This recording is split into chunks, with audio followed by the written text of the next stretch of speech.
नमस्कार, मैं हूं राधा राणा और आप देख रहे हैं आर्यभट्ट टाइम्स। बिहार की राजनीति एक बार फिर गर्मा गई है और इस बार केंद्र में है कांग्रेस नेता राहुल गांधी और राष्ट्रीय लोक मोर्चा आरएलएम के प्रमुख उपेंद्र कुशवाहा। जी हां, राहुल गांधी ने सोमवार को बिहार का दौरा किया था, जहां उन्होंने पलायन रोको नौकरी दो पद यात्रा में हिस्सा भी लिया और पटना में संविधान सुरक्षा सम्मेलन को भी संबोधित किया था। जी हाँ, लेकिन उनके इस दौरे को लेकर उपेंद्र कुशवाहा ने तीखा हमला बोला है।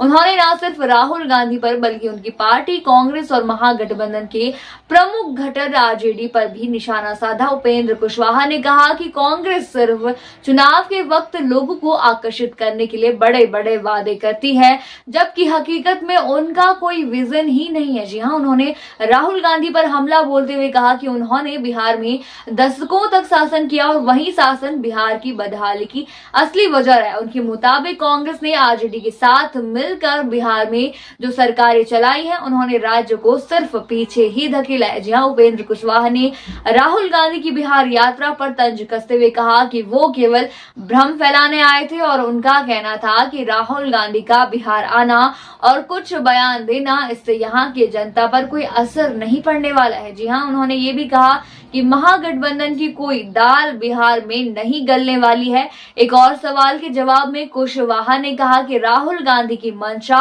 और उनकी सोच दोनों ही साफ नहीं है। उन्होंने कहा कि राहुल गांधी 30 मिनट क्या 300 मिनट भी यात्रा कर लें, इससे बिहार की राजनीति में कोई खास बदलाव नहीं आने वाला है। जी हाँ, कुशवाहा ने राहुल गांधी की पलायन रोको नौकरी दो पद यात्रा पर भी सवाल उठाया और इसे केवल एक दिखावा बताया है। बता दें कि राहुल गांधी बेगूसराय पहुंचे थे, जहां उन्होंने कांग्रेस की ओर से निकाली गई पदयात्रा में भाग लिया था।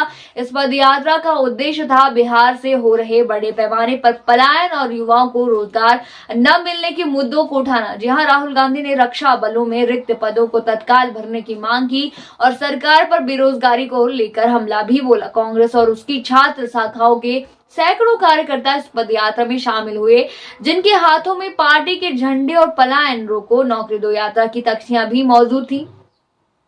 राहुल गांधी ने इस दौरान युवाओं को भरोसा दिलाया कि कांग्रेस सत्ता में आती है तो रोजगार के मुद्दे पर प्राथमिकता से काम किया जाएगा। इसके बाद राहुल गांधी पटना पहुंचे। जी हां, जहां उन्होंने संविधान सुरक्षा सम्मेलन में हिस्सा लिया। यहां उन्होंने जातिगत जनगणना और आरक्षण की सीमा पर खुलकर बात की है। जी हां, उन्होंने कहा कि कांग्रेस आरक्षण पर 50% की सीमा की फर्जी बाधा को खत्म करेगी और जाति जनगणना की दिशा में ठोस कदम उठाएगी। जी हां, उन्होंने तेलंगाना का उदाहरण देते हुए कहा कि वहां कांग्रेस सरकार ने ये कर दिखाया है और अब इस पूरे देश में लागू करने की जरूरत है। राहुल गांधी ने ये भी कहा कि समाज के कमजोर वर्गों को आज भी दूसरे दर्जों का नागरिक समझा जाता है और इस सोच को खत्म करने के लिए कांग्रेस पूरी तरह प्रतिबद्ध है। राहुल गांधी के इस दौरे के बाद से बिहार की राजनीति में हलचल तेज हो गई है, जहां एक और कांग्रेस और उसके सहयोगी से जनता से जुड़ने की कोशिश बता रहे हैं, वहीं आरएलएम और एनडीए खेमे में इसे सिर्फ एक राजनीतिक स्टंट कहा जा रहा है। आप क्या सोचते हैं इस पूरे मुद्दे पर? हमें कमेंट सेक्शन में जरूर बताइए और बने रहिए आर्यभट्ट टाइम्स के साथ ही चैनल को सब्सक्राइब करना ना भूलें और हमारी फेसबुक और वेबसाइट के साथ भी जरूर